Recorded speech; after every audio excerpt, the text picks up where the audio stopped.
Good. Again, good to see you all again tonight. I think we're up to, oh, I don't remember what number class we're at now.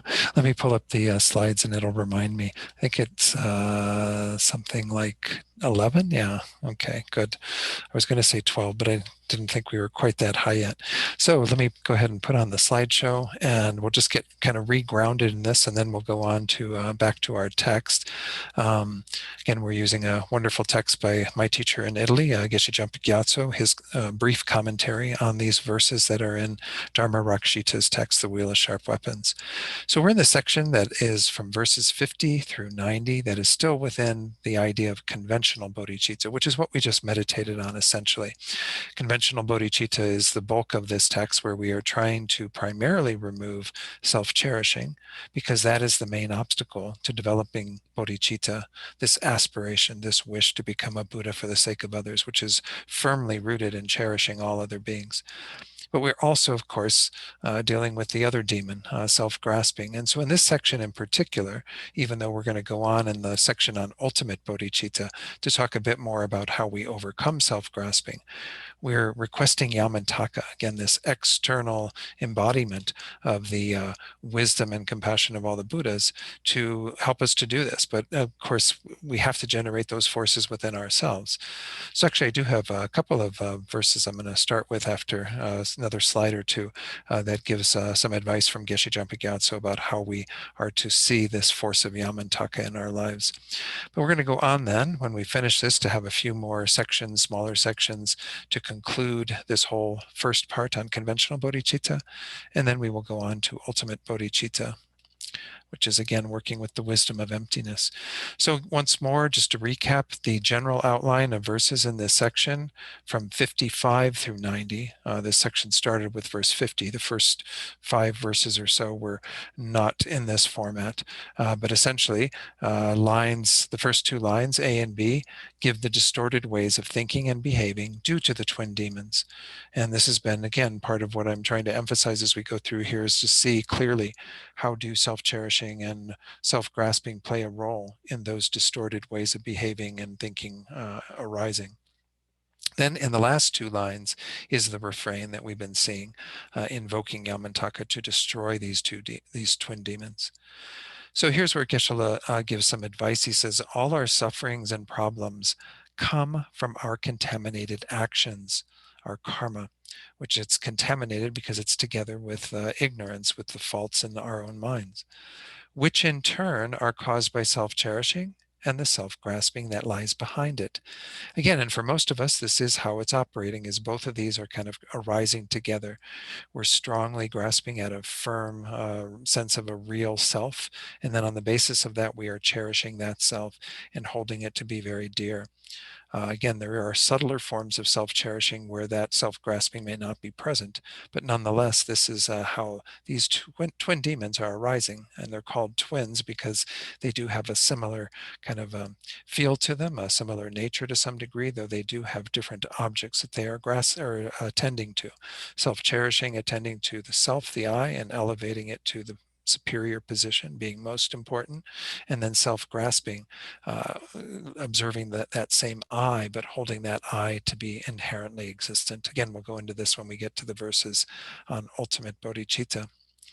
Then Geshe goes on to say, having understood this, we need to strive to destroy, that is, abandon these 2 minds. And it is not that Yamantaka can destroy them and annihilate them with his weapons, as we're calling forth all these various forces of Yamantaka to do this and to do that. Rather, it is we who need to do this by way of developing the realization of selflessness in our own continuum, and by developing the mind that cherishes others and does not think of ourselves. So these are the opposing modes of apprehension that we need to generate. As I said in the meditation tonight, this is what we're trying to create the causes for in this text, to really understand how we have to generate that wisdom that realizes emptiness or selflessness as a way of combating self-grasping. And that's the deeper error. The more manifest error that we've been mostly working with in the text so far is, again, our self-centeredness, our self-cherishing. And there we have to develop the mind that holds others to be most important, most dear, and doesn't think of ourselves in that way that we've been habitually thinking we are most important. Others' needs become, relegated to ours rather than the opposite, that their needs become more important. So we are up to verse 84 in our text, and we'll go to the commentary in a moment. I will have some slides to share here and there tonight to elaborate on a few of the points that are made in Dharma-Rakshita's text or in Geshe-la's commentary. But it says here for verse 84, remember that this whole section from about, I don't know what it was, at 73 or something like that, 70, maybe even a little later than that, 75, I can't remember when it was, that this was described by His Holiness as these verses all the way up to verse 90 are giving us sort of character defects, flaws that we have, things that we do that we need to be more aware of. So in this case, again, some of these verses tonight will have to do with kind of people who are teaching the Dharma. But as I've said to many of you, don't think that just because you're not in the role of a teacher in this particular setting, that you're not a teacher. You are teaching the Dharma in your own way through example as well as through your words. But here the idea is in this first line, it says, due to our hearing being paltry, we conjecture wildly about everything. We kind of guess at things because we haven't done sufficient study in order to know the Dharma well, in order to be able to relate it to others, to convey it to others who seek the Dharma in their lives. Then the second line, due to the extent of our scriptural knowledge being negligible, we develop wrong views regarding all, very similar thought. But again, because we haven't devoted our lives to deeper investigation of the scriptures of the Buddha and all of the great Indian masters who elaborated on it, we end up developing incorrect views. We end up holding things that are contrary to what is actually taught. And we might, uh, even negate that these things are taught in scripture because we don't know scripture so well. So again, these are the character flaws or faults that are being pointed out in this verse. Then we have the refrain, which again, I won't recite for most of these, but it's you're gonna see this in every verse up through verse 90. Rant and rave on the head of the conception that brings about our ruin. To the hearts of the enemy, the self, meaning self-grasping, and the executioner, self-cherishing, maraya, which once more means, kill, die, let's put an end to them once and for all. And the hearts of the enemy are the antidotes. The hearts of the enemy are those faulty ways of looking at things, their modes of apprehension that are in error, that we want to destroy through the correct conceptions that I just went through, that Geshe-la taught on. The correction of our self-cherishing by learning to cherish others, the correction of our self-grasping by seeing the selflessness, the emptiness of that I that we are clinging to so tightly.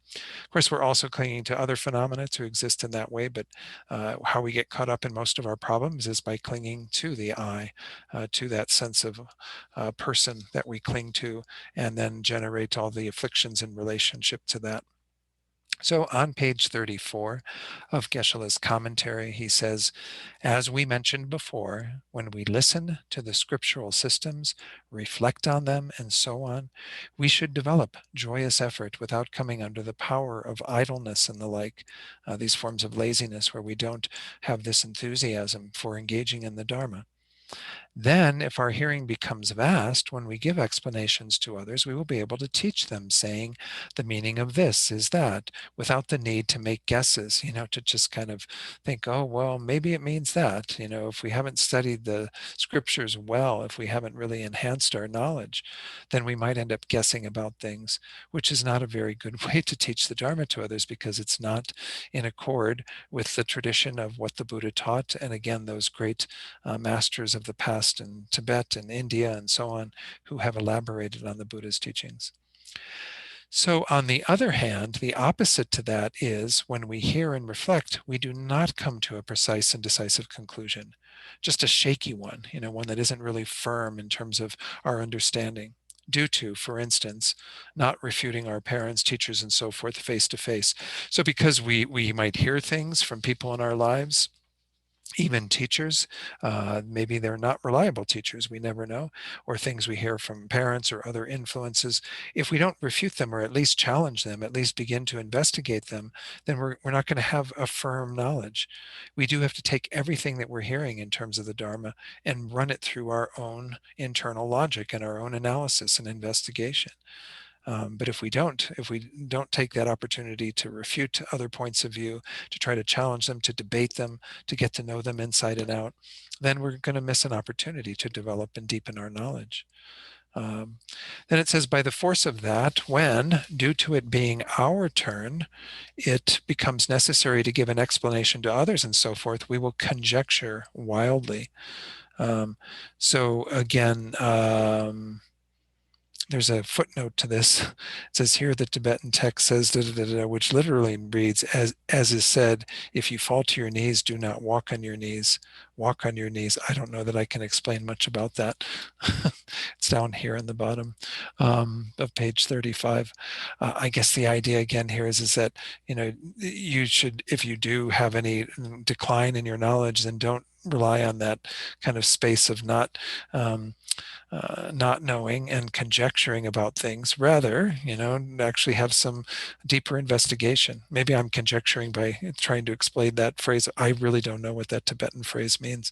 But anyway, it says, instead of giving people the correct answer, the correct explanation, we will make guesses about everything, saying, this and that are similar. Then, if the need for us to make a speech arises, the wise will be embarrassed. They'll kind of look at us and go, what are you talking about? You don't even know the Dharma because you're not speaking in accord with the scriptures. Then it says, in addition, due to the extent of our scriptural knowledge being negligible, this is the second line of that verse 84. That is, due to not having listened to and reflected on the scriptural systems well, we will develop wrong views regarding existence, thinking that is illogical. It is also not explained in any scripture, and so forth. Again, we might make these assertions about things that are not in line with what actually is taught because we don't have that extensive scriptural knowledge. So again, I won't read this at the end of each of these, but I'll read it for the first one. Having seen that this too, these faults too that we're talking about are the faults of our self-cherishing, we say rant and rave on the head of the conception that brings about our ruin, to the hearts of the enemy, the self and the executioner, Maraya. So again, I think it is really important, and Venerable Tupten Chodron in her book pointed out how one of the things we should never be afraid to use when we're talking to others about the Dharma. Again, whether you're teaching or not isn't the point, but if you're talking to others about Buddha's teachings and somebody asks you something that you don't know, just to say, I don't know. And it is important that we know those words. And even I think, I don't know if it was her or somebody else I read was pointing out an example of where His Holiness the Dalai Lama used this phrase once. And of course, people in the audience were like, what, he doesn't know? How can he not know? But he was just, speaking to his own knowledge. And it's very important that we are comfortable with those words. As a Dharma teacher myself, I do have to be very careful sometimes when people ask questions and I don't know the answer, to make sure that I go to those three words rather than conjecturing or saying, well, based on my understanding here and there, maybe it's like this. Because the problem is, I mean, I'm not pointing out to any faults with all of you who are listening to this, but it's true for most people. They can't, in retrospect, people don't distinguish between what Don said that he was conjecturing about versus what Don said that were actually the teachings of the Buddha that he was putting forth, right? You just hear it all as one big thing. It's all part of the teaching. And so there's no differentiation between what I might say, unless I really emphasize and say, well, I really don't know, but this would be my guess. And then just keep reinforcing that. But I'm even hesitant to give guesses on things simply because who knows if I'm guessing correctly. And there are limitations to most of our knowledge. It kind of shows that we all have learning to do. We all have more scriptural investigation that we have to do. And so we should be comfortable with that and not think that we always have to put on airs of knowing everything, being able to answer everyone's question, what have you. So I do have a few slides I wanted to share from Venerable Tipton Chodron's book, Good Karma. She says, taking the time to be aware of what we know and do not know is important. A saying goes, when you know what you do not know, you are starting to become wise. That there's some wisdom behind being able to go, oh, I don't know that. I've got a gap in my knowledge. There's something missing. If we teach people who already know something and we say something incorrect, they will wisely question us about it. And I do get questioned at times when I say something that isn't quite correct, and I'm always happy to receive the correction. However, if we are giving a talk to new people, they will take it as the truth, right? Because they don't have the background of the Dharma that they've studied already to use as a factor to discern what is true or not. And then that says, of course, that can start them down a wrong path. They hear these teachings, and if any of us have given incorrect information to somebody about the Dharma, well, then they have a misunderstanding that moves them in a particular direction in terms of their own thinking. And even though we might not have done that maliciously or with any kind of intent, it is something we should be very careful about, every one of us. Again, not just people who are teaching the Dharma in a formal way, but people who are talking to anyone about the Dharma, relatives, friends, what have you, coworkers. Instead of the behaviors, and this is from oral commentary by Geshe Choni that I thought was worthwhile to put in here as well. Instead of the behaviors stated in this verse, we should study with great interest and be very keen about our studies. On top of that, we need to study different kinds of texts and understand even difficult texts. Sometimes we shy away from those that we start reading and we go, wow, I'll never comprehend this. But if we don't ever tackle those sorts of texts, we don't ever deepen our awareness philosophically of what the Buddha taught and so on. We should not study just one or two texts, Geshe Choni says. We should study a whole range of texts. Then, having studied widely, when we try to explain the meaning, there is less danger of deprecating the teachings because we have done that broad foundation of study that then feeds into our ability to explain things to others.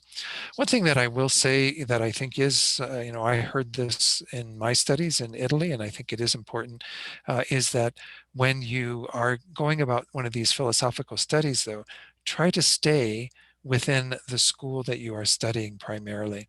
There is this approach in Tibetan that's called Rime, which is a bit non-sectarian.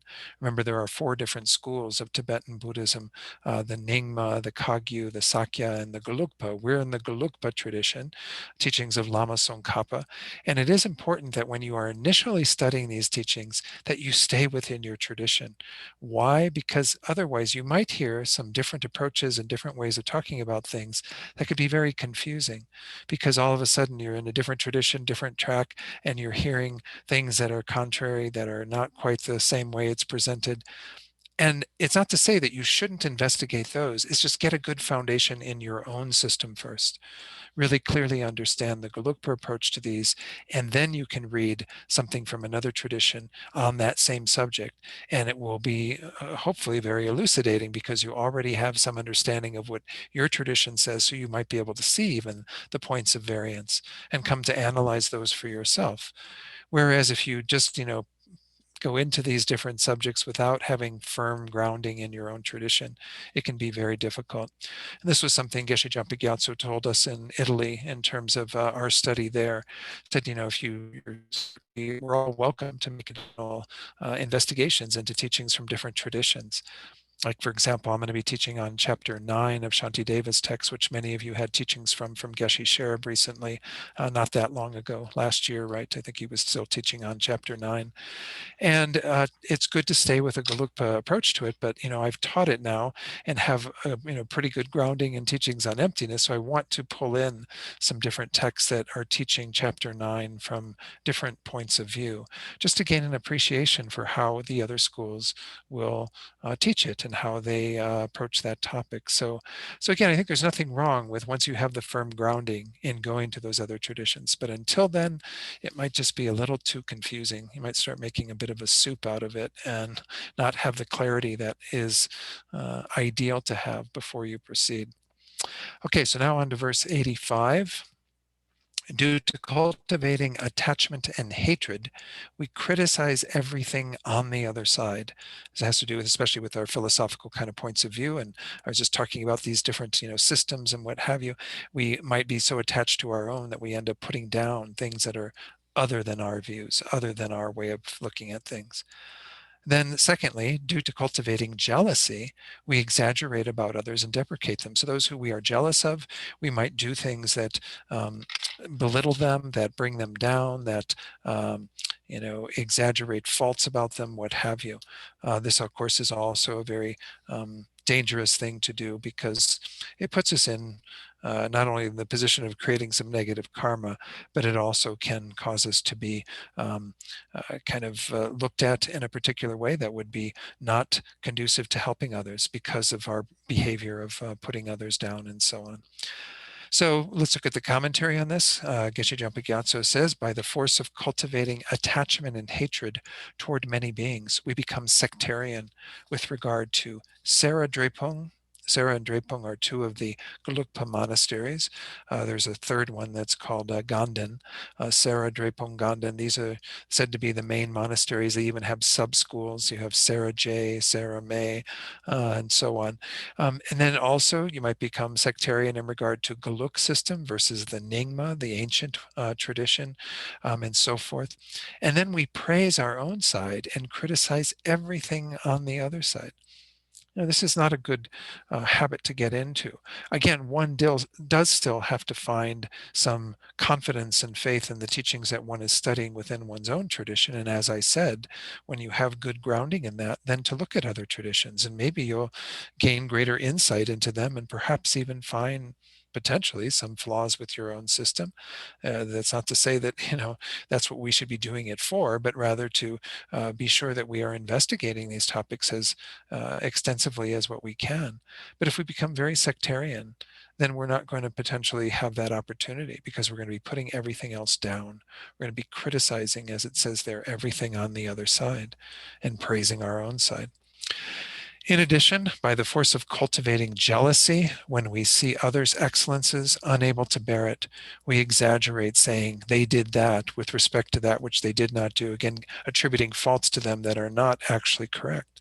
And even though they have good qualities, we deprecate them, saying they do not have them.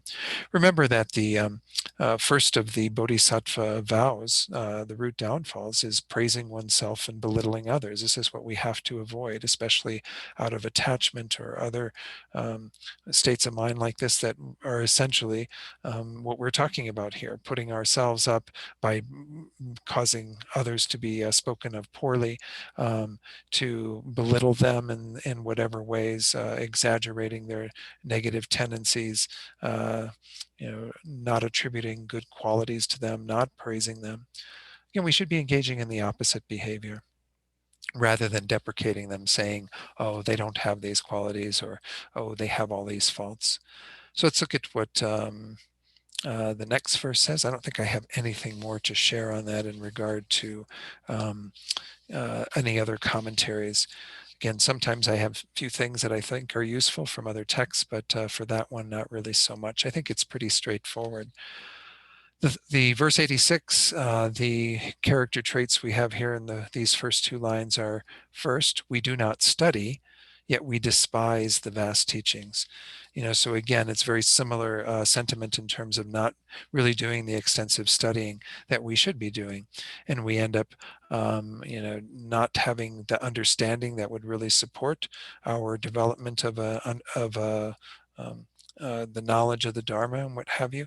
And we might even, despise the Dharma, thinking certain teachings aren't beneficial or what have you. Again, we need to do continuous study of the Dharma throughout all of our lives to make sure that we are not, throwing the baby out with the bathwater or something.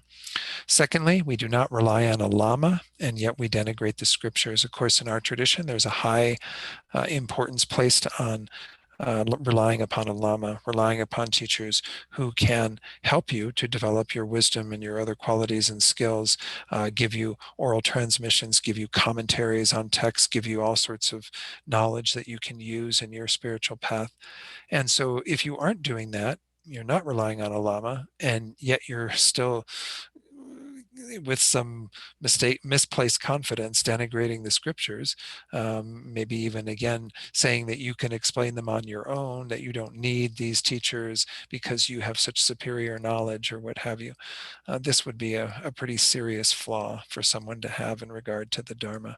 We all have to rely on our elders, lamas, what have you, to help us to develop our understanding of these teachings. So elderly Dharma practitioners, Geshe-la says, who do not have any experience of studying, for instance, through not understanding the Dharma of the vast teachings due to setting their mind single-pointedly on a little distorted Dharma practice, generate the mind that desires to despise it, thinking those teachings are not beneficial.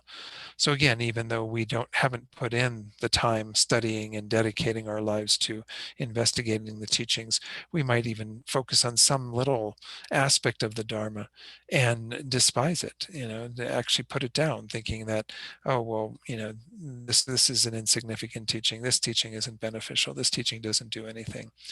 I mean, there are some people who have investigated the Dharma extensively, who have found certain teachings to maybe not be in accord with their own beliefs of what they think is important within the Buddha's teachings and isn't. But nonetheless, we should be very careful about doing that and just make sure that we have done the extensive study that would even allow one to entertain those thoughts. But nonetheless, we do have to look at the whole corpus of what the Buddha taught as having relevance. Whether it's relevant to us or not individually, we shouldn't be denigrating it or despising it in any way. Then it says, in addition, without definitely relying on a lama, through taking the fact that we have wisdom as a reason, meaning we've got our own wisdom. We don't need to rely upon those superior beings or that beings that have more knowledge supposedly than us, because we've got our own wisdom. And then we end up taking it for granted, he says, that we do not need the commentaries, their oral transmissions and so forth regarding the Dharma of the vast teachings. And we end up explaining it by appraising ourselves, saying, I'm able to explain it with my own wisdom. I don't need these commentaries. I don't need to look at what, Geshe Jampa Gyatso taught or, Geshe Sherab taught or whoever, we look to as a superior. This is to denigrate the scriptures, to actually say that there isn't any validity to the scriptures and all the great commentaries and all of the analysis that has been done by these geshes in particular that have spent years in monastic settings, studying the texts as well as debating them inside and out so that they can, know the text very, very well. So since that is never proper, it is necessary to consider the commentaries, the lineage of the oral transmissions and so forth as very important. So again, this is speaking to that reality that we do need to have a reliance upon those factors and not just rely upon our own internal wisdom. Because where does that wisdom come from? It's very questionable. Most of us don't have the ability to know these things without gaining some insight due to others commenting on them and so on. Let's go to the next page. Oh, I'm sorry, there's a little bit more to this. Having seen, this is the rest of it that, I'm not reading for each of these because it's just repeating those last two lines, but to recognize that, again, self-cherishing is playing a role in regard to some of what we looked at already tonight, right?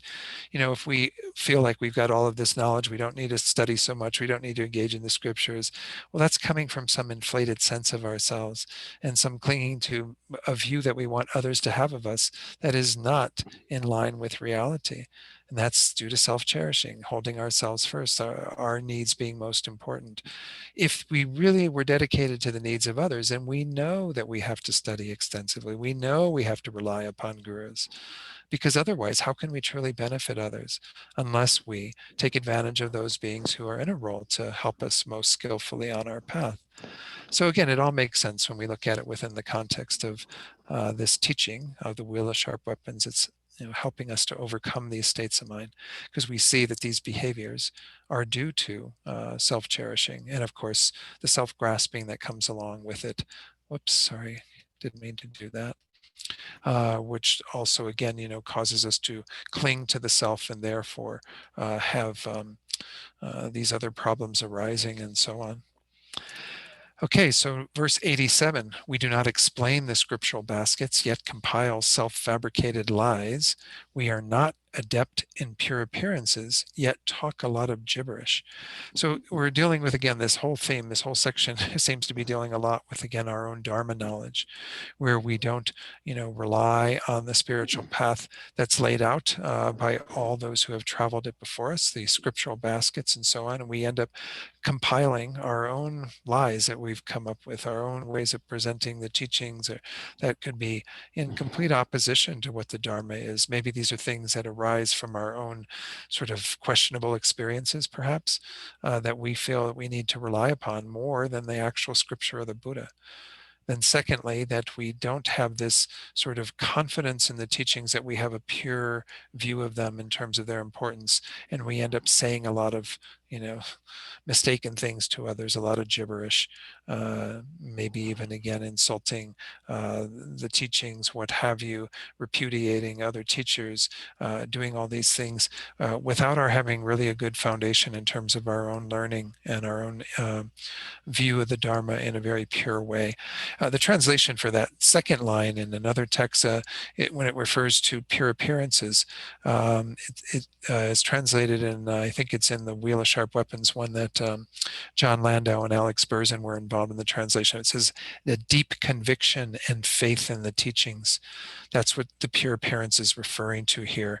There is a way of interpreting it in a tantric vein, but I'm not going to go into that tonight because I think it gets a little more confusing. But the idea here is we have to have kind of a pure appearance with regard to the Dharma, with this conviction that the Buddha's teachings are completely reliable, and that's our source of our own faith and confidence.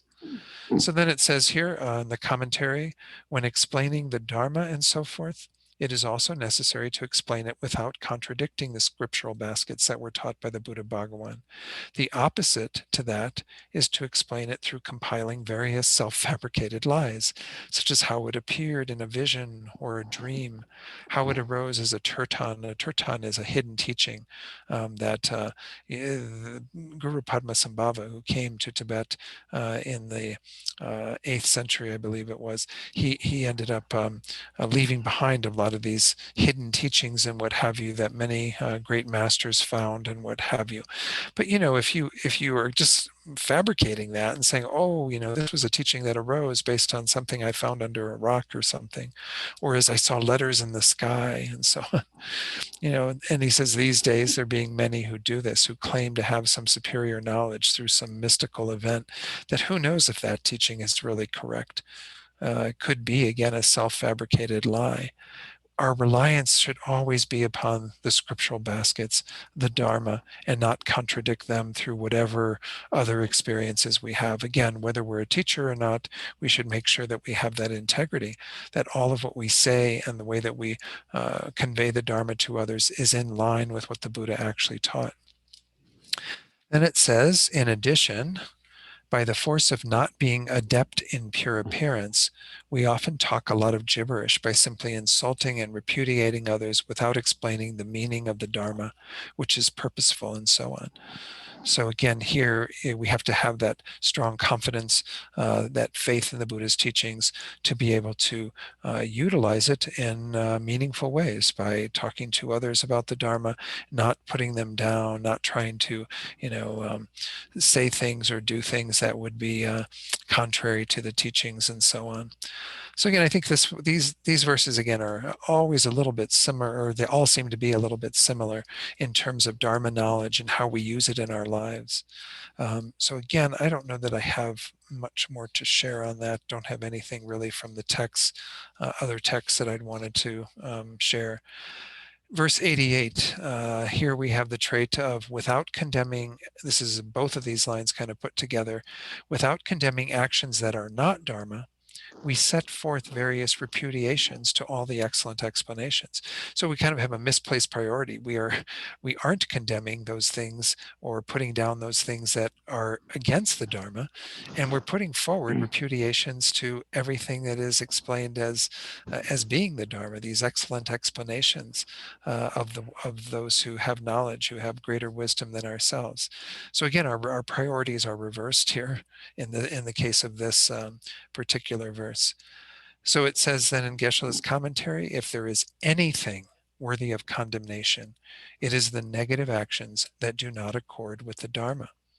In addition to not condemning them, however, we eagerly carry them out and disrespectfully set forth various repudiations to the excellent explanations of the wise, who teach the intentions of the Buddha Bhagawan without mistake. So, as I said, it's misplaced priorities. It's us actually putting our confidence in our view of these negative actions as not being something that should be repudiated, and rather, we repudiate the excellent teachings of the Buddha. It's again total reversal of how we actually should be behaving. Um, Again, as part of the Bodhisattva vows, it is part of our secondary vows to point out when others are engaging in faulty behavior. Now, again, we have to recognize that this is within the context of having the skillful means to be able to do this. It's not our job to go around the entire world and just try to correct everyone else's behavior and what have you. We want them to have that behavior corrected out of compassion for them. Obviously, we don't want them to continue to engage in negativities. But once more, it will be challenging for us as long as we haven't developed greater abilities to do that in a skillful way. That's why one of the key qualities that we have to develop over time that Buddhas have fully developed is what we do call skillful means, or upaya in the Sanskrit. And what that means is that we have a force of wisdom where we know exactly how to work with individual beings. And again, Buddhas have that at a much perfected level, but bodhisattvas gain that as they move through the stages of development, where they become more and more adept at being able to help others due to various skills and abilities that we have. We in our current situation are going to be very challenged in terms of trying to get others to refrain from negative actions. So we have to just, again, live by example, refrain from those actions ourselves, keep showing our confidence in the excellent explanations of the great beings of the past, and hope that we can convey some of the meaning of the teachings to others so that they too can avoid those negative actions. But again, it starts with ourselves, starts with our confidence in the teachings, and then, of course, things follow from there. So let's go on then to verse 89. You scroll up here.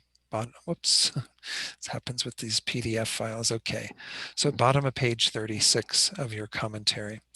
Without being ashamed with regard to sources of shame. So here too, we have this reverse priority. We aren't ashamed with regard to things that we actually should have shame with regard to.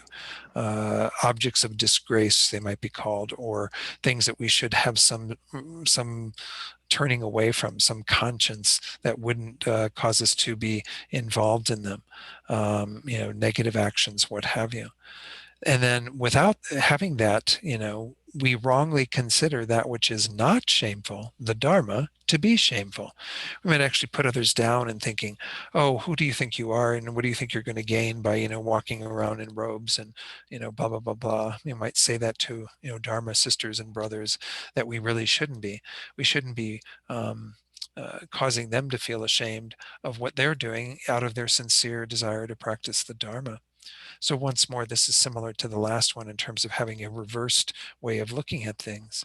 We should be ashamed with regard to those things that are objects of disgrace, and we should never make someone feel shameful in regard to their own practice of the Dharma or the Dharma itself, denigrating it in that way. So Geshe-la says here, to engage in that which is not Dharma, negative non-virtuous actions, is a source of much shame and condemnation. Nonetheless, in addition to not considering them to be shameful, we continue to engage in them with enthusiasm. So we don't have that shame. Shame is often used as one of the mental factors that keeps us from engaging in unskillful behavior. It's a virtuous mental factor. But other translations of that term is self-respect, or consideration for oneself. That we have to have some awareness that these negative actions, the non-virtuous actions, are the source of our own suffering. And if we care about the Buddha's teachings and wanting to uphold them, then out of respect for ourselves, we shouldn't be going to those actions, rather than, as it says here, not considering them to be shameful and continuing to do them with enthusiasm. And the whole point of the Buddha's teachings is to help us to change. And if we aren't moving in that direction. And in fact, we're moving in the opposite direction and not having that shame or self-respect, and rather overindulging in these negative actions, then this is, again, coming out of our self-cherishing. It's only going to be the source of future suffering for ourselves and, of course, for others as well. Furthermore, those who, having renounced this life, set aside status, wealth, enjoyments, and so on, in order to accomplish the welfare of future lives, are people who practice the completely pure Dharma. So it's pointing out again that there are those who are fully dedicated to the Dharma and that we need to have some regard for, that we understand why they're practicing the Dharma, and we embrace that and even rejoice in what they're doing. But as it says here at the bottom of that page, in addition to it not being suitable to consider them to be a source of shame, we should rejoice strongly in them. But on the other hand, did I go to the right one? No, I went back. Sorry. On the other hand, the opposite is to consider them wrong by thinking that the Dharma is shameful. So instead of rejoicing and being kind of taking delight in those who are practicing Dharma more sincerely, we actually here are thinking that what they're doing is shameful. And as he says here, saying something like, having set aside status and all such enjoyments, they've decided to act like a pauper. Aren't they crazy? People again who take on robes, who live the homeless life, who don't engage in worldly householder behavior any longer. They don't have jobs. They don't do all of that sort of thing that the lay people do. They're doing that by according with the Dharma. And so it is important that we honor them and that we don't. Might just remind everyone to be sure to turn off your microphones. We've got somebody's microphone who's coming in. Otherwise, yeah, we're all hearing what's going on. So, okay, so again, this is the idea of this misbehavior, is that we are doing the exact opposite of what we should be doing. So that also is produced by self-cherishing, and so we also want to do away with that. So again, for this one too, I don't think I have anything more to share. A number of these verses, again, I didn't really think we needed to spend too much time on them because they're saying very similar things. And we can identify, I think, very clearly in ourselves what patterns we might have that are similar to these. Okay, so now we get to verse 90. This is the last verse of this section. Remember, it started with verse 50 and went through 90, and then even within that, verse 55 through 90 all had this similar pattern with this refrain, these last two lines. This one sums up the entire thing. It essentially says everything that we need to know in terms of how we should approach this idea of what we need to abandon and what we need to adopt. So here Dhammarakshita says, whenever we act without doing even one thing properly, we do every deed that is unsuitable. So whatever it is that we're doing, if we're doing things in an unsuitable way, we are engaging in that thought of self-cherishing and of course also the self-grasping underneath it. We should be abandoning these things, rather than acting from that mistaken place, not doing things properly, doing things that are, unsuitable. Again, this encompasses everything, all of the actions that are driven by self-cherishing. So we don't have to look at a specific one here. We can just put everything under this heading. So Geshe-la says, moreover, this list of the faults produced by self-cherishing is seen by means of expressing many of the biggest ones to be endless. There are countless faults to self-cherishing. He's gone through the ones that he wanted to highlight that show how under the control of self-cherishing, we go into various patterns of behavior, all these things we've been looking at the last few classes as well as tonight. So we can see these faults by means of expressing many of the bigger ones, those that he felt are most important. We can see that it's endless. Therefore, it is asserted to have been taught through summarizing them in those two lines, that whenever we act without doing even one thing correctly, we end up doing every deed that we shouldn't be doing, that is unsuitable, that is only going to lead again to suffering for ourselves and others.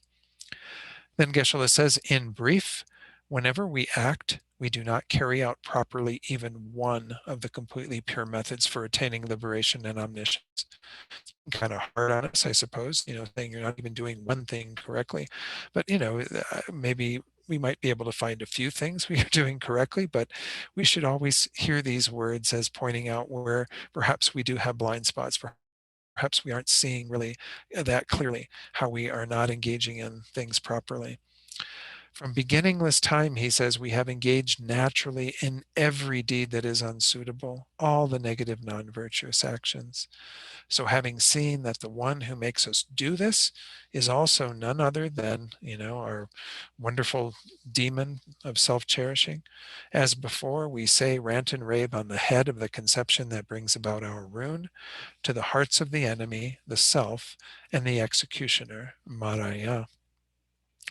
So at this point, actually, why don't I go ahead and take a break, because I did want to share a little list of some of the other ways we can see the faults of self-cherishing that comes from one of Rinpoche's teachings.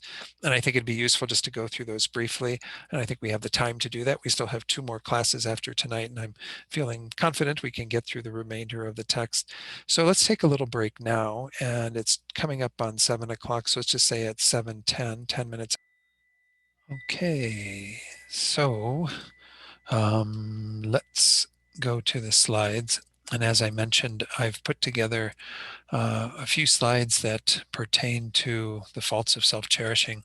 They actually come from the book Bodhisattva Attitude. I've got to go forward a few slides here because all I've had is the verses here for so again, this is what is about the last verse that we just looked at, a summary of everything we've examined, everything negative, not examined, followed by the same refrain, to say everything that we've talked about, as well as all those things that we haven't discussed, if they're, things that we haven't done properly that are unsuitable, well, they're all coming from these faults, from these twin demons, especially self-cherishing. So I'm going to go through this rather quickly. You can spend a little more time with the book if you have that free book of the Lama Yeshe Wisdom Archives called Bodhisattva Attitude. I'll show it to the camera when we come off camera or when we come off the slides anyway, but it's also available, of course, at Lama Yeshe Wisdom Archives, lamayeshe.com. The shortcomings of cherishing the self that Rinpoche describes in this meditation that you are encouraged to do from that book. First, consider how all your present problems are directly related to the self-cherishing thought. Think, for example, that it is because of self-cherishing that I come into conflict, quarrel, and argue with others and get upset when criticized or shown disrespect. I suffer from stress, loneliness, and depression. We might wonder, what do some of these have to do with our self-cherishing mind?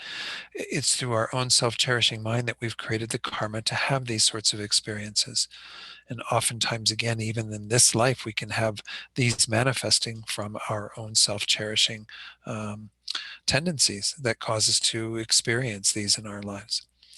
Thirdly, I experience the pain of anger when others don't do what I want or when they go against my wishes. I experience the pain of attachment and rejection over and over again. I suffer from jealousy towards those who have what I want or more than I do have, competitiveness towards those I regard as equals, and arrogance toward those I regard as inferior. These are the 3 ways the self-cherishing mind manifests in regard to those who are higher than us or have more than us, those who we're equal to, those who are inferior to us. I see others as enemies, break up with friends, and go against my teachers, parents, relatives, and even my spiritual friends who only ever do what is best for me.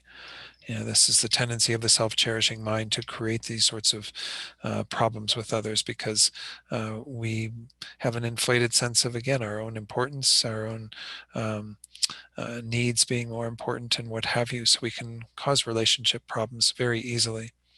I find it so hard to find time to meditate, to follow the Guru's advice, to train my mind in the path, to generate loving kindness and compassion for others and help them, and to create the causes for future happiness up to enlightenment. Essentially, almost anything, on the stages of the path that we want to realize, it does involve, to some degree, setting aside our self-cherishing mind, recognizing that We have to do all of these things for the benefit of others. If we are really serious in our desire to become a Buddha for the sake of all beings, as we say when we generate bodhicitta, well, then we need to let go of the tendencies that we have to be mostly concerned about our own needs, our own well-being in the moment, and not actually practice the path. I constantly follow my old habitual bad habits, seeing them as my friends and blaming others for my problems. The real problem is within our own minds, and those habitual patterns that we fall into are not our friends at all.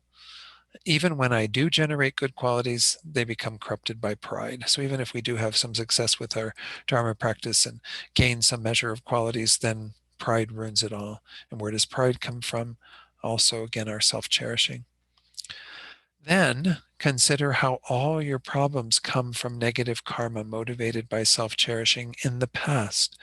This includes all sicknesses, harms, and mental and physical suffering, which are the result of negative thoughts and actions created in the past due to the self-cherishing attitude. Because all the karma we've created in the past, that has arisen through the force of the twin demons and is therefore resulting in our experiences, as we saw, especially when we looked at the earlier verses from verse 9 through 40, I think it was. I can't remember. I have to look at the outline again. I'll put the outline up in a little bit. But anyways, that first section, 48, 10 through 48, I think it was, that we looked at all of these various results that we have in our lives, and we identified where they came from. They all have been involved in self-cherishing. So Rinpoche then says, think how in the past self-cherishing has kept me locked in the prison of samsara for numberless lives since beginningless time, compelling me to bear the sufferings of the six realms as much as possible. This is what we've been dealing with since beginningless time due to these twin demons. We should have had enough of them by now. Kept me in ignorance, continuously obsessed by countless problems. Prevented every opportunity to achieve enlightenment. They are the major blocks again to developing conventional bodhicitta and ultimate bodhicitta. Stopped me from receiving any realizations, prevented me from understanding and practicing the Dharma, not even allowed the enjoyment of temporal happiness, because the mind of self-cherishing frequently ruins all of that. Even our temporary happiness we have gets distorted through the force of our self-cherishing and so on. And of course, we haven't had many of those enjoyments in this life due to the past karma we've created under the control of that state of mind. Finally, recognize how self-cherishing is the source of all problems and will only continue to cause harm in the future. So we've started with the present, then went to the looking at the past actions that are influencing us now. Now we're looking at our future suffering that will ensue if we don't correct that mind. Self-cherishing has harmed me in the past, is harming me now, and unless I put an end to it, will constantly harm me again in the future. It is my worst enemy and prevents all my happiness. Hopefully we've gotten clear on that through this text, that self-cherishing is by no means our friend, but rather a demon, a malevolent force in our lives. In fact, all the problems and suffering in the world, from the smallest conflict to the largest war, come from the self-cherishing thought. So if we want to continue to have these things in the future, well, then we can continue to do this, follow the mind of self-cherishing. But if we want to be free of problems, difficulties, suffering in the future, we need to abandon them. And we can see how operative the mind of self-cherishing is in the world. So use that as a mirror once more to recognize it within yourself. So by analyzing it in this way, it becomes clear that self-cherishing is something to be immediately abandoned. So that's the idea behind that. We're going on now to this next section, verses 91 through 95. This is called the heart of the request to Yamantaka. So let's go actually to the chart that was shared. Again, there was a mistake on the chart in terms of this text, that the version that we have, it should have been 1 through 8. Was the very first part of this. Then verse 9 was the second part, that green box, practicing removing other suffering, giving them happiness. In other words, Tong Len. And then 10 through 48 were the karmic cause and effect and their antidotes. Then verse 49 was a single verse that got us into this idea of understanding that self-cherishing is the enemy, and this is what we have to be rid of. Because all of this section has to do with, again, generating, as it says on the left there, conventional bodhicitta. These are practices aimed at attaining enlightenment for the sake of others, the mind of bodhicitta that we want to develop. Then we just finish 50 through 90, requesting Yamantaka to remove self-cherishing and self-grasping, which again means cultivating the inner qualities that will allow us to do that. Now we're going on to the next section, which is the heart of the request to Yamantaka, where we essentially bring this to its culmination and use all this imagery to try to invoke this very powerful force of the conventional bodhicitta, the mind that cherishes others, as well as ultimate bodhicitta, the mind that clearly sees selflessness, emptiness, as a means to overcome these twin demons once and for all. And then we will go on to the dedication and aspiration prayers.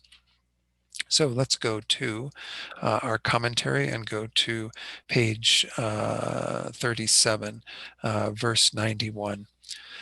So here, Dhammarakshita says, "Oh, you who have the force and strength of one possessing the truth body of a Sugata that destroys the insidious demon of the view of the self, you who have a mace as a weapon, the exalted wisdom of selflessness, spin it 3 times overhead without hesitation." These verses are very similar to the invocation we had of Yamantaka at the beginning of this previous section, verses 50 through 54. But nonetheless, there's kind of this greater force behind this, perhaps to do even more damage to these. Of course, the truth body of a Buddha or of a Sugata. Sugata is another name for a Buddha. We'll talk a little bit about the meaning of that word Sugata. But essentially, it means those who have attained that state of enlightenment. We're talking about Yamantaka here. Yamantaka, again, is a fully enlightened being that is a means of attaining enlightenment in highest yoga tantra, to take initiation into that deity, that Buddha, and to practice visualizing yourself in that form. But it's this incredibly wrathful being. We've been seeing pictures of it in our slides and what have you. So you're invoking that, which once more is the enlightened beings that we need the assistance of, but it's so that they can help to awaken our own conventional bodhicitta as well as ultimate bodhicitta, so we can overcome these two. And so let's look at what Geshe-la says here in his commentary. "Oh" is stated at the beginning, thus in terms of having seen the faults of self-cherishing, as explained above, or alternatively in terms of being amazed at the good qualities of the exalted body, exalted speech, and exalted mind of the great wrathful one, Yamantaka, who destroys them, who destroys self-cherishing and all the faults of it, as well as self-grasping. The insidious demon of a view of a self in the second line should be taken to be self-grasping, meaning that we're talking here about the second of the twin demons. We've been mostly focusing in this entire, first part of the text on self-cherishing, the mind that is centered on one's own well-being, neglecting the welfare of others. But here, the idea behind Yamantaka and invoking Yamantaka at this stage is to get rid of what is the root of all of our problems, which is the mind of self-grasping. Again, thinking that we ourselves, as well as all phenomena, exist inherently, intrinsically from their own side. And again, we'll be going on to verses where that wisdom of emptiness is generated as the direct antidote to that.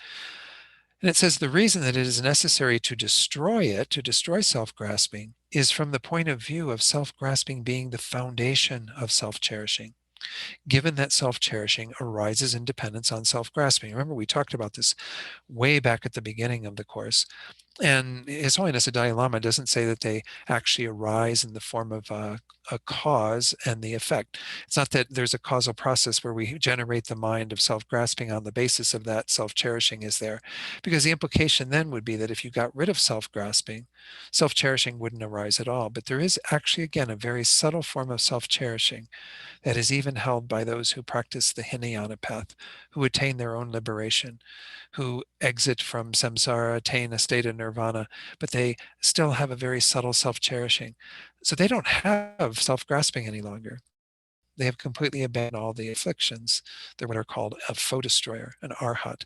If they've destroyed the foe of the afflictions, well then self-grasping isn't there, and you would think then self-cherishing isn't there, but it can still be there in a very subtle way.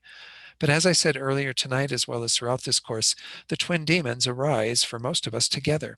That's why they're called twin demons, because they have similar aspects in terms of the self, but again, different modes of apprehension. The self as being most important in regard to self-cherishing, the self as being inherently existent in regard to the self-grasping.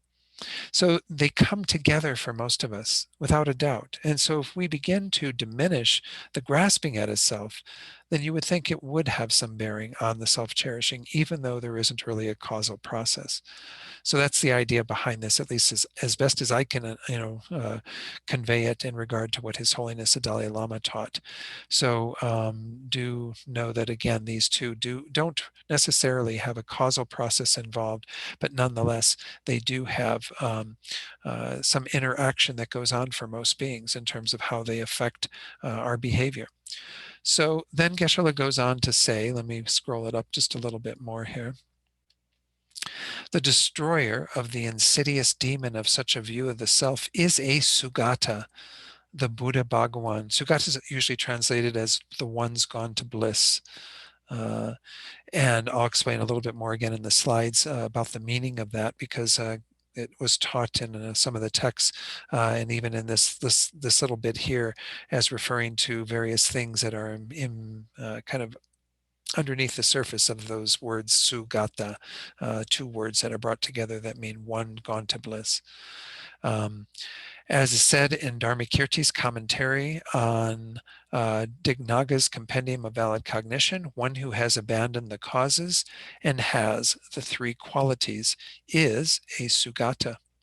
So let me go through the rest of the commentary, and then we will go to the slides and look at a little more detail of what's meant by a Sugata.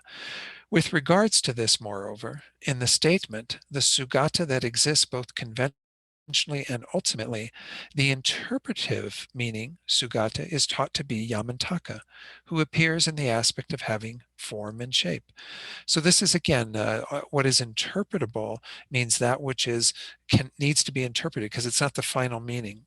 When we are invoking Yamantaka, we aren't invoking this external being that has form and shape, that is this embodied form of a Buddha, So it says there, furthermore, from the point of view of the interpretive meaning, Yamantaka, that aspect, having form and shape alone, isn't able to destroy the self-grasping. Why? Because something external to you isn't going to destroy the delusions in your own mind. However, by the force of possessing the truth body, that is, by the force of possessing the definitive meaning Yamantaka, which is the exalted wisdom of non-dual bliss and emptiness in the mental continuum of Yamantaka, he is said to have force and strength due to possessing the outstanding force, strength, and ability to eradicate the self-grasping. So we have to look at what this means definitively. This being that we are invoking that's called Yamantaka, it's essentially meaning the wisdom mind of a Buddha. In tantric terms, the union of bliss and emptiness. In our more general sutra terms, the wisdom realizing emptiness, accompanied by method, by the bodhisattva, cultivating bodhicitta and all the other practices of a bodhisattva. But essentially, that is what is embodied in the form of Yamantaka that we are invoking at this point. Yamantaka has a mace as a weapon, which in this case represents the exalted wisdom of selflessness. What destroys the self-grasping? It is destroyed by the exalted wisdom realizing selflessness, that mace that Yamantaka is wielding. Therefore, selflessness in the third line of that verse indicates the wisdom realizing selflessness that is shared by the perfection vehicle. That is also realized again on the Paramitayana, which is the sutra teachings of the Mahayana. Whereas the exalted wisdom that is indicated there is the tantric view, the exalted wisdom of non-dual bliss and emptiness, of the inseparable method or union with method, great bliss. So I don't want to go into too much detailed teachings on that. This is taught within highest yoga tantra, that you are generating a blissful state of mind together with the wisdom realizing emptiness, visualizing yourself as a deity that becomes the basis upon which you attain Buddhahood. And that fully realized exalted wisdom is together with those qualities of complete blissful experience, as well as the wisdom realizing emptiness continually. But either way you look at it, whether it's in the sutra or the tantra, it's talking about this exalted wisdom that is involved with understanding things as they are, and therefore acting to overcome self-grasping. In this way, it is the mace, the weapon that is used to annihilate, destroy our self-grasping. So it then says, in order to symbolize that it pulverizes the self-cherishing, that exalted wisdom appears from among weapons in the aspect of a mace. So again, it's also, a weapon that can be used to destroy our self-cherishing. But this is this wisdom realizing emptiness. When it's united with bodhicitta, will definitely overcome not just our self-grasping, but also our self-cherishing. Then it says, alternatively, exalted wisdom is indicated through linking it to a similar phenomena. To spin it 3 times, I'm not sure what that means, and I don't know that Geshe really commented on enough for me to be able to talk to it. There I have to say, I don't know what that phrase means. To spin it 3 times overhead without hesitation. We saw this earlier around verse 50, where it's like spinning it 3 times, a weapon 3 times. It's a slightly different meaning here in regard to the third of these. So to spin it 3 times overhead without hesitation here is to spin it against the 3 objects to be destroyed. The twin demons, the first 2, self-grasping and self-cherishing, that is produced by it. And in this context, the form aggregate, the body that we appropriate through the force of both of those. Remember in the first time when we had the spinning it 3 times, it was the combination of those 2. It wasn't just or it didn't refer to the aggregates, the physical body that we take when we appropriate it and we enter into another life and so on. That's again there through the force of all of this. But in that context, again, it was presented in terms of the combination of those 2. I'm sorry, no, it was the imprints of those, and not the combination of the imprints of those in our minds. Sorry, I had to go back to my notes here because I didn't think I was saying that correctly. So that's the second to last sentence, this last sentence that's on that paragraph. Alternatively, it is also suitable to take the spinning of this mace 3 times to symbolize the 3 things that are the destroyers in Tantra, which are the illusory body, which is the physical form that one begins to generate on the completion stage of the highest yoga tantra, as well as the mind of clear light, that is the wisdom aspect. When we unite kind of form and consciousness, they get united into the union of the illusory body and the clear light, initially in an impure form, and then finally with the pure illusory body when one attains Buddhahood. So again, that's going off into Tantra. That is not maybe, again, the key point of this text, but really to understand that both in Sutra and Tantra, the techniques, the methods for overcoming these twin demons are taught. And so what we're doing in that verse is invoking this exalted wisdom of emptiness in a tantric or a sutra presentation, and wanting it to overcome the twin demons. So let's go to the slides where I'm going to talk a little bit more about Sugata. So regarding Sugata, the first syllable su, the first word su, literally means bliss, but it is to be understood to encompass the 3 qualities. Remember, we saw that in Geshe-la's commentary, where he said that this is one who has abandoned the causes and has the 3 qualities. What are the 3 qualities? Goodness or excellence, irreversibility, and that one will never deteriorate from that state, and completeness. There's a complete acquisition of all the good qualities, complete abandonment of everything that is to be abandoned. It's full, it's complete, it's done. And so these are the 3 things that are being referred to in the term Sugata. Gata literally means gone. Remember, if you've recited the Heart Sutra mantra that I'm sure all of you have done, where it says gate, gate, paragate, parasamgate, and all of those gate or gata means gone or to go. When you say tathagata, it means gone to thusness, tata meaning thusness, gone to that. But here the idea is it's not just saying gone to bliss, but it can be understood as referring to the abandonment of all of the obscurations, all of the faults that we have in our minds. So this is again just a little explanation, because it did say in our text, the three qualities, what have you. So I wanted to make sure that people had that knowledge. Now we go on to verse 92, and we're continuing with this invocation of Yamantaka after having seen all the faults of self-cherishing and self-grasping. I find it interesting that there's a please in this. It should almost just say execute it, like destroy it, protect us, be sure to annihilate or whatever. It's a little polite, but nonetheless, we want to, know that there's great force behind this request and make that in our own minds as we think about these verses. Execute this enemy with your great ferocious posture. Destroy the bad conception with your great wisdom. Protect us from actions with your great compassion.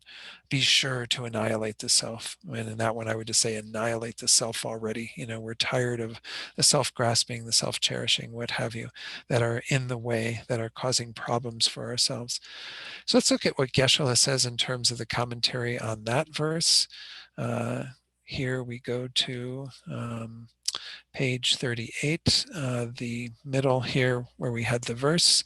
Let's look at what Geshe-la says in his commentary. He says, this means, by means of your great ferocious posture of wielding your implements, and again, the implements are all symbolic of the states of mind that are necessary to overcome these faults, bearing your fangs, stand with your legs respectively extended and bent, and so forth. Remember, we looked at all those aspects way back earlier on around verse 50, and we saw that these are implying, again, the two truths that are needed to be adopted, a conventional understanding, an ultimate understanding, and so on, all the various things that are involved.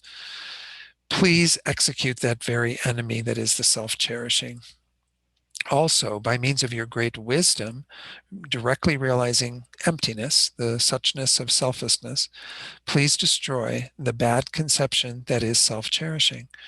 And thirdly, motivated by your great compassion, please protect me and all sentient beings from the fear of the bad actions that are produced by self-cherishing.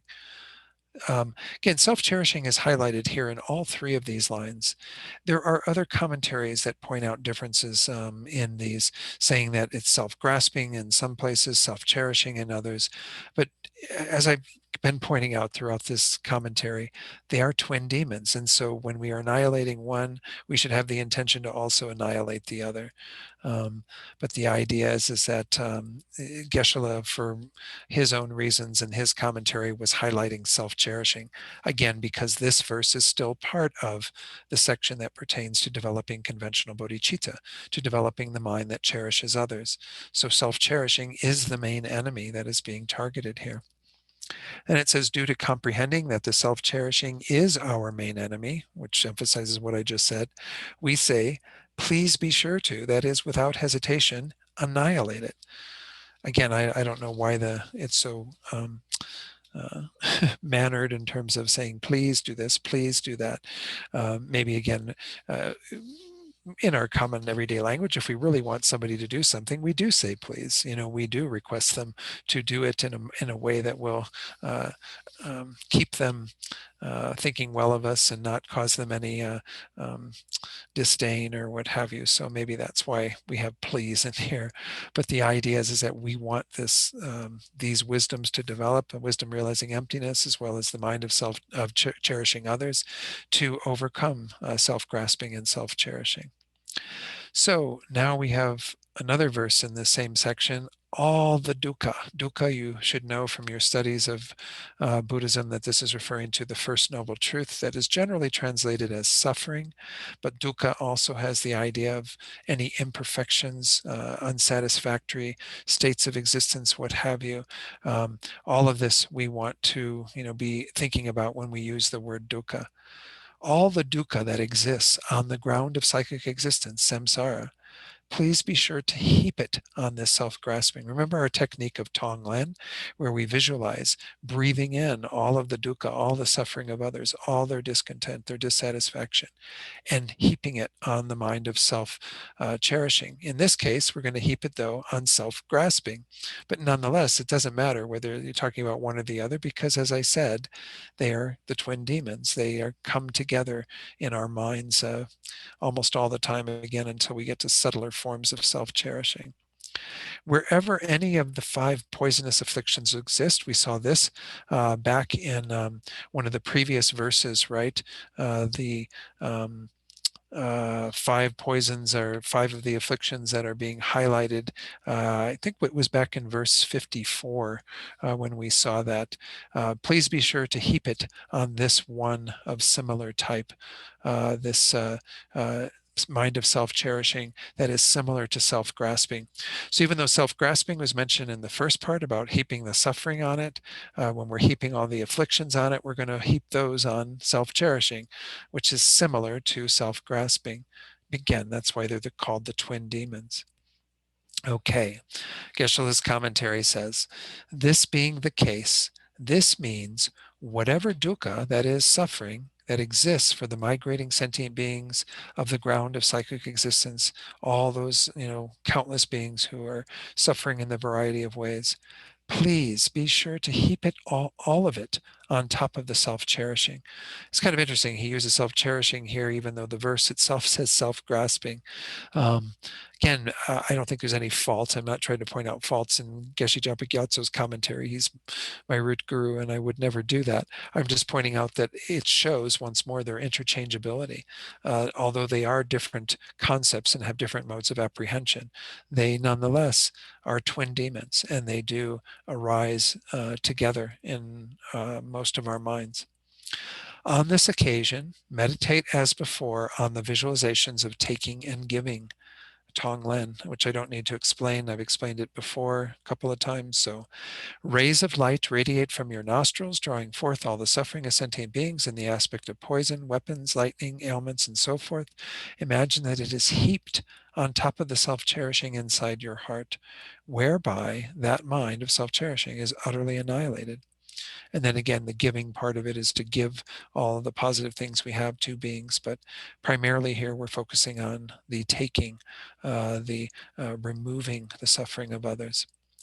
Then it says, think, please be sure, again, please is in here a lot, but be sure to heap all the 5 poisonous afflictions, such as the attachment and the continuum of afflicted and suffering sentient beings wherever they exist, as well as all the actions produced by them. By the way, the other 4 besides attachment that we saw back in verse 54 in the commentary were aversion, ignorance, pride, and jealousy. Again, in one text, Geshe Sopa's text, they substituted miserliness for pride. But essentially, attachment, aversion, ignorance, pride, and jealousy are the way that the 5 afflictions are presented frequently in Tantra as well, the ones that are overcome through in our tantric practice. So it says, heap those on top of my self-cherishing, which is similar in type to self-grasping. Again, the twin demon idea. And therefore, meditate as before on taking and giving. All right, so let's go on to the next verse where we have, if, although by logical reasoning we have recognized without any doubt and without exception the root of all such faults, we continue to assist and argue about it, please annihilate the very one who grasps to a self. So the idea here is that if after seeing all these faults, we still assist this mind of self-cherishing, we still do whatever we can to follow it, to hold it as supreme within our own minds, well then annihilate what's underneath the surface of that, which again is the grasping to a self. It doesn't mean destroy me utterly. It means to destroy the one who is the mind grasping at the self that doesn't exist, the inherently existent self. So Geshe-la says here, we say, in dependence on the kindness of our lamas and the Dharma, we have excellently recognized by logical reasoning that, without any doubt, the root of all such faults without exception is itself self-cherishing. So this is where we're at. We've seen this throughout this whole text. We keep pointing our finger at self-cherishing and saying, this is the problem. This is what's causing you to do all these various things that we just talked about in those previous verses. This is what's causing all of your suffering in terms of the karma that you create that ripens into various miserable experiences. If even then we continue to assist it and argue about it, that is, we continue to take its side and lend our support by backing it up, please also annihilate the one who grasps to it. Again, the idea as it's explained in Geshe-la's commentary, he says, please also destroy the one who grasps to a self, that is, the self-grasping ignorance that is at the root of all of our problems. So we're not talking here, some texts might allude to this as kind of may the very person themselves be annihilated or killed or just done away with. But the idea is that this person is mistakenly grasped at, and that's the mind that we're trying to get rid of, is the ignorance that is thinking the person is inherently existing.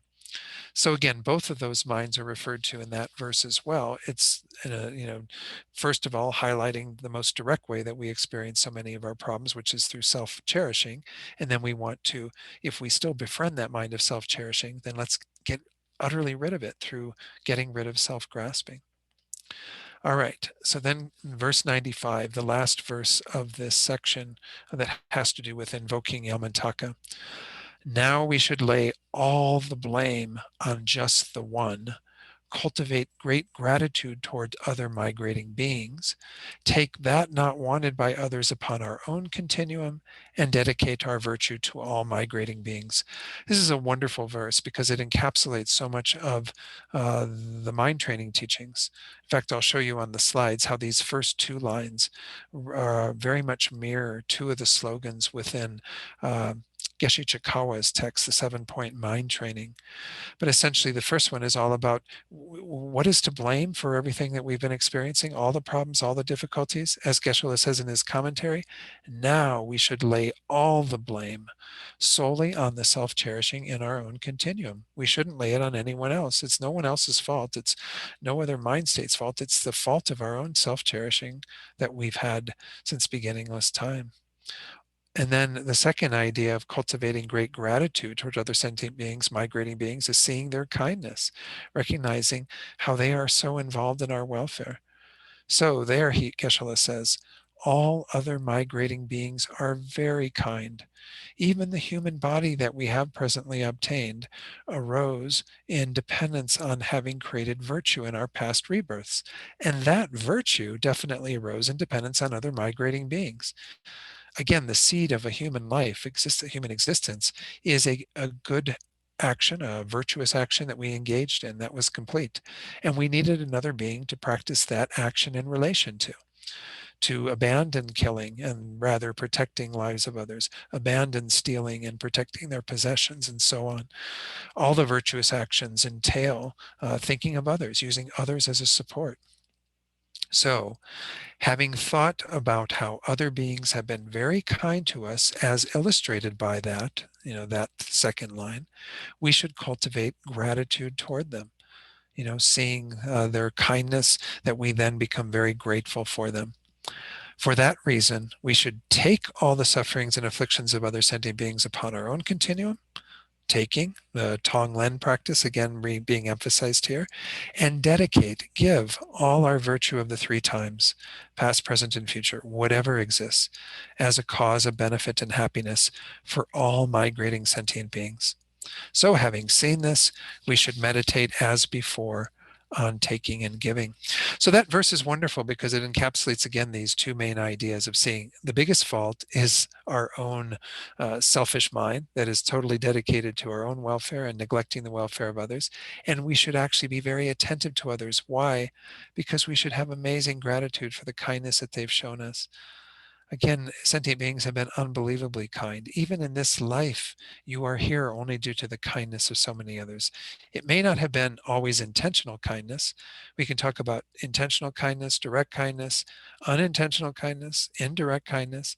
But if we really broaden our view of what is kindness, we mean anything that benefits us. Well, we're benefited by the people who grow our food wherever they're at, whatever they're doing. We're benefited by the people who harvest that food, who package that food, who ship that food, who sell that food, who prepare that food. There are so many people involved just in the food that we eat, not to say even there are other sentient beings involved with many of the foods that we eat, right? So those beings have been incredibly kind in supporting your life right now. And you wouldn't be alive today if it wasn't for their kindness. Again, it's not saying that they intended to be kind, but we have benefited from it. So we're looking at kindness in that vein. So as I said, these first two lines really are highlighting the basic problem that we've had, that we've been negligent of the needs of others and not recognize their kindness. So let's go forward to what I have here, the two slogans from Geshe Chikawa's 7-point mind training that are back to back under one of the points. Banish the one to blame for everything. In other words, get rid of our self-cherishing. That is the fault of all of what we experience. All of the unsatisfactory experiences in samsara are arising through the force of that mind of self-centeredness. The next one is meditate on the great kindness of all beings. Why? To induce, once more, as our verse said, that state of gratitude, feeling grateful for what sentient beings have done to support your own well-being. And then, of course, you practice Tonglen on the basis of those two thoughts. That if therefore I want to annihilate my self-cherishing, so I'm going to remove all the suffering of others and place it on the self-cherishing thought, visualizing that at my heart and destroying it there. And then I'm going to give to others, remembering their kindness and wishing to repay it by giving everything that I have and dedicating all my roots of virtue to their welfare. Okay, so now we'll get into this. I don't know if we'll finish the dedication verses tonight, but that's okay if we don't. Verses 96 through 102 are dedication and aspiration prayers. You might wonder, well, why are we doing dedication prayers at this point? Because we haven't finished the text. That's because, again, we are dividing this text into two main parts.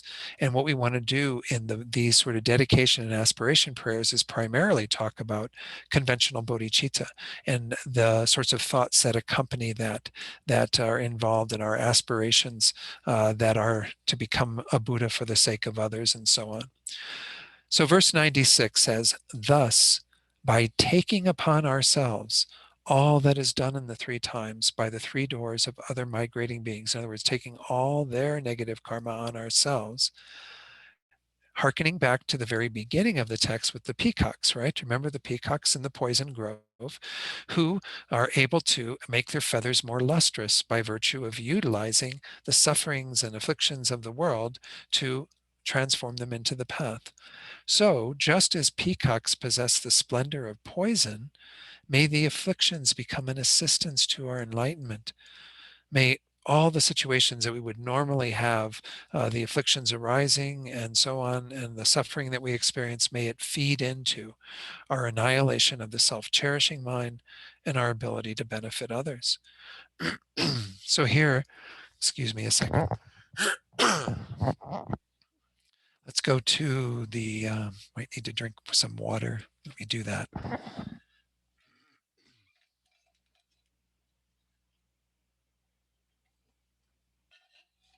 Okay. Excuse me for that. I've got a little bit of a dry throat with the allergies and things with all this wind. So verse 96, oops, went too far down. In this way, we make great waves of prayers saying, in dependence on taking upon my continuum all the actions done by other migrating sentient beings in the three times, by way of their three doors, their body, their speech, their mind, as well as all the afflictions that exist. May all these actions and afflictions assist me without becoming interferences to my virtue. Just as when those peacocks that we saw way back at the beginning of the text, when they eat lethal poison, it not only does not harm their body, but their plumage, splendid coloring and so forth increase. They become more lustrous. Remember, this is the analogy for the bodhisattvas who go to the, rather than hanging out in the medicinal groves, they go into the jungle of cyclic existence and benefit from the experiences there through Tonglen, through seeing whenever these faults arise, seeing that they are due to our own self-cherishing, and doing everything we can to overcome that, and so on. And it says also, without this being merely for my own sake alone, may I attain unsurpassed enlightenment for the welfare of all sentient beings. So he's including that thought in there, which of course is part of our dedication prayers that we will be doing shortly in terms of concluding tonight's class. But this is always the idea, is that we want everything to become a factor that leads to our complete enlightenment. And in this case, we're trying to take these poisonous things that are normally going to be dangerous for others and making them into something that benefits us, that causes us to become more lustrous in our own bodhisattva behavior. Then we have the other example, that was used at the beginning of the text in those first 6 verses or so. That's the crow-like cowards, remember, who can't do this. Those who don't have this strong intention to utilize these things in this way to overcome the twin demons, especially against self-cherishing.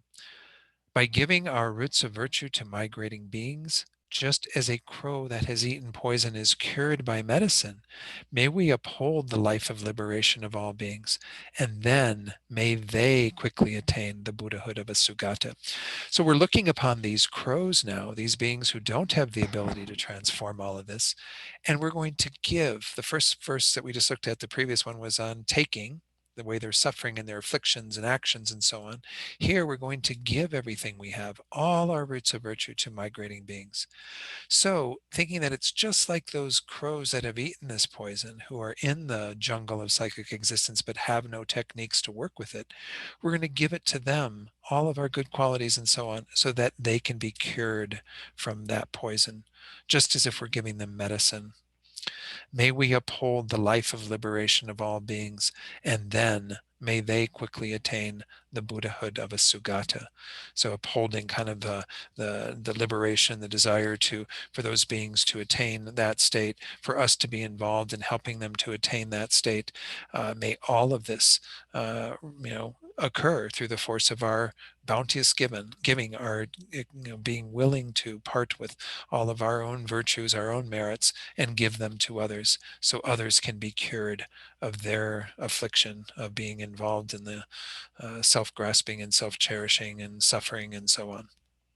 So Geshe-la says, we then say, in dependence on giving and dedicating all my roots of virtue to migrating sentient beings, just as a crow that has eaten poison and is close to death is cured by water, medicine, and so on, may the migrating beings who, due to being under the control of actions and afflictions and completely tormented by suffering, are close to cutting the life vein of virtue, be cured. May all these beings who are, on the verge of just ending even their own virtue and just wallowing in non-virtue, may they be cured by our giving to them. That is, just as the bodily strength thoroughly increases due to the conventional and ultimate minds of bodhicitta, in dependence on giving and dedicating all my roots of virtue in this way, may I uphold the life of liberation of all embodied beings. May I be fully dedicated to the life that is helping them all to be liberated, which is close to being cut. And then may all of them, before long, quickly attain the state of a Sugata Buddha Bhagawan. So again, the idea is that we're trying to invoke that kind of sentiment of all of what we're doing by giving away everything to others, having previously taken away all of their faults and suffering and what have you. We want that to become the cause to help them to become Buddhas as well. So I did want to share one alternate translation of that verse. Again, this was verse 97.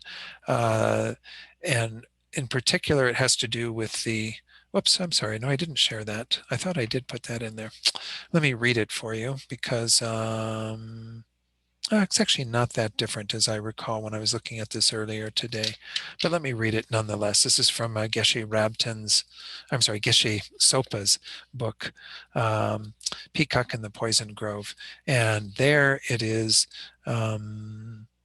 actually verse 97. There's different, actually it's the same enumeration as ours.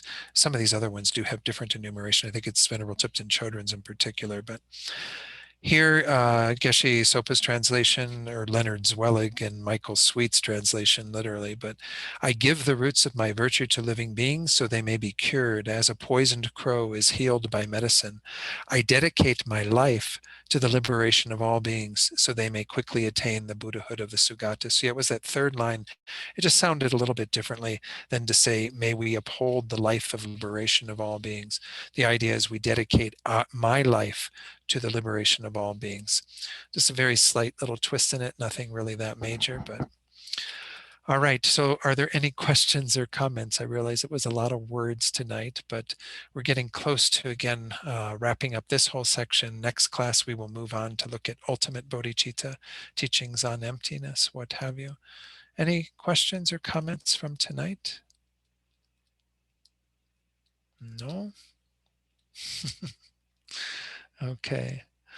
All right. So again, I would encourage you, as you've been doing, hopefully throughout this class, to practice Tonglen where you can. You know, we've done this whole examination of our own faults, so we can clearly see that this is a mind we want to annihilate, and then do that visualization of taking away the suffering of others, whoever those others might be, placing them on the mind of self-cherishing at your heart, destroying it, annihilating it, and then doing the giving away all of our merits so that others can have all the fruits of that. And you never really lose the fruits for yourself. When you give them away to others, they increase in their potential. That's the exact mind that we want to keep developing, is the wish for others to experience the benefits of our practice. That's what bodhicitta essentially is. So, all right. So we will go into the ultimate bodhicitta in the next class then.